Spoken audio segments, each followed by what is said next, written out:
Hai, tip 1 minit hari ni. Okey, hari ni saya nak kongsi punca semput. Punca kereta tu bila kita bawa semput. Okey, ni punca dia. Nampak tak? Tahu tak ni apa benda ni? Ini namanya fuel filter. Fuel filter ni tugas dia untuk tapis petrol.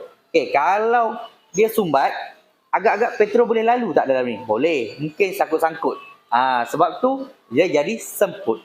Okey, semua kereta sebenarnya ada fuel filter ni. Tapi ada jenis botol besi, ada jenis yang pakai kertas, kena tengok mana-mana lah. Tapi apa yang saya nak bagi tahu kat sini, fuel filter ni pun sebenarnya kena tukar. Jangan tanya saya bila nak kena tukar. Sebenarnya nak kata ikut tempoh tu sebenarnya kurang tepat. Tapi kalau kereta anda ada masalah semput, antara part yang anda boleh tukar atau boleh cuba tukar, inilah fuel filter ni. Sebab apa? Sebab owner kereta ni, dia dah tukar macam-macam. Dia dah tukar spark plug, dia dah tukar coil, dia dah tukar fuel pump. Tapi masalah tu sekejap je. Lepas tu datang balik. Dia tak selalu, dia datang balik. Lepas tu dia elok, lepas tu dia datang balik. Rupanya ini. Lepas saya tukar fuel filter ni, kereta dia terus okey.